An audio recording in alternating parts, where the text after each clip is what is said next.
আর সেই মিষ্টি হাঁস ডিমগুলোকে তা দিতে থাকে। তারপর বেশ কিছুদিন পর সে ডিমগুলোকে তা দেওয়ার পর সবগুলো ডিম থেকে ছানা ফুটে বের হয়, শুধু ওই বড় ডিমটা ছাড়া।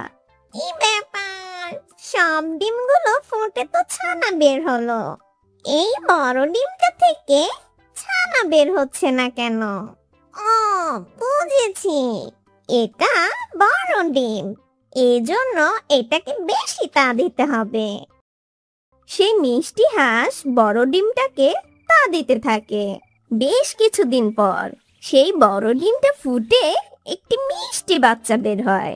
সেই বাচ্চাটিকে দেখে মিষ্টি হাঁস বেশ চিন্তায় পড়ে যায়। তার বাচ্চাদের থেকে বড় ছিল সেই বাচ্চাটি। তার সব ছানা ছোট ছোট আর দেখতে ভারী মিষ্টি। সেই তুলনায় এই ছানাটা দেখতে বেশ কুৎসিত। আর সেই বাচ্চাগুলো আস্তে আস্তে বড় হতে থাকে, আর সেই বড় ছানাটাও বড় হয়।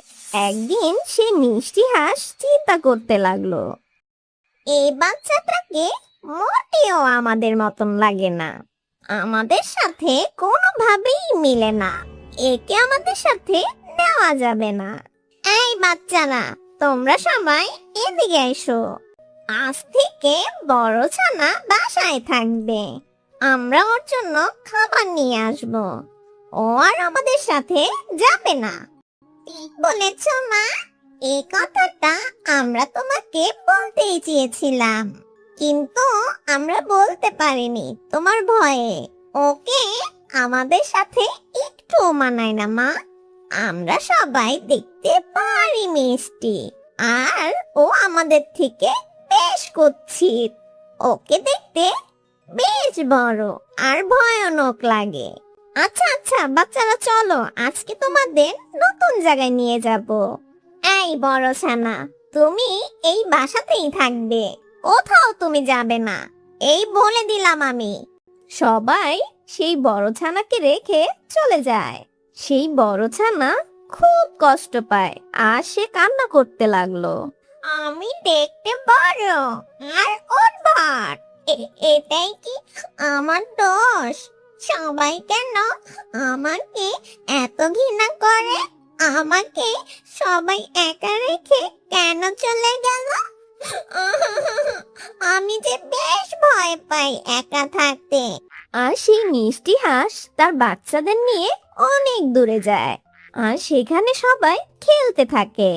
দেখেছো সবাই, আজকে কি সুন্দর লাগছে এই পরিবেশটা। ওই কুৎসিত ছানাটা আমাদের মাঝে নেই বলে আমরা খুব মজা করতে পারছি। ও থাকলে আমি খুব ভয় পাই, ওকে দেখতে খুব ভয়ানক লাগে। মা মা, তুমি আমাদেরকে ওদিকে নিয়ে যাবে? বাবা শুনো, ওদিকে আমি কোনো সময় যাইনি, ওদিকে গেলে যদি বিপদ হয়, তাছাড়া আজকে অনেক রাত হয়ে গেছে, চলো আমরা কালকে আবার আসবো। ঠিক আছে বাচ্চারা। আর সেই মিষ্টি হাঁস আর তার বাচ্চারা বাসায় চলে আসে, আর তারা বাসায় এসে দেখে সেই বড় বাচ্চাটি কান্না করছে। ওরে বাবা, তুমি খুব কষ্ট পেয়েছো না? আরে তোমার কত কষ্ট।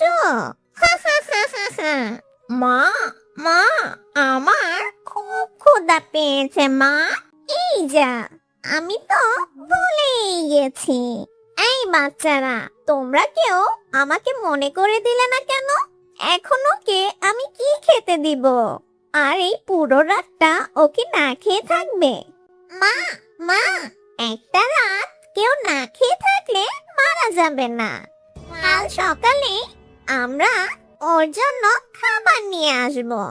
সেদিন খাবার না খেয়ে সেই বড় ছানাটি ঘুমিয়ে পড়ে।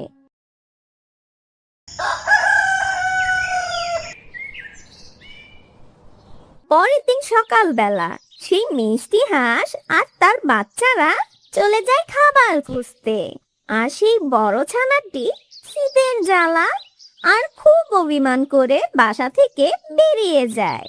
প্রবাহমান নদী বেয়ে চলতে চলতে অন্য একটা হাঁসের কাছে গিয়ে খাবার চায়। তারাও তাকে দূর দূর করে তাড়িয়ে দেয়। তারপর খিদের জ্বালায় বাধ্য হয়ে নিজের খাবার সে নিজে খুঁজে নেয়।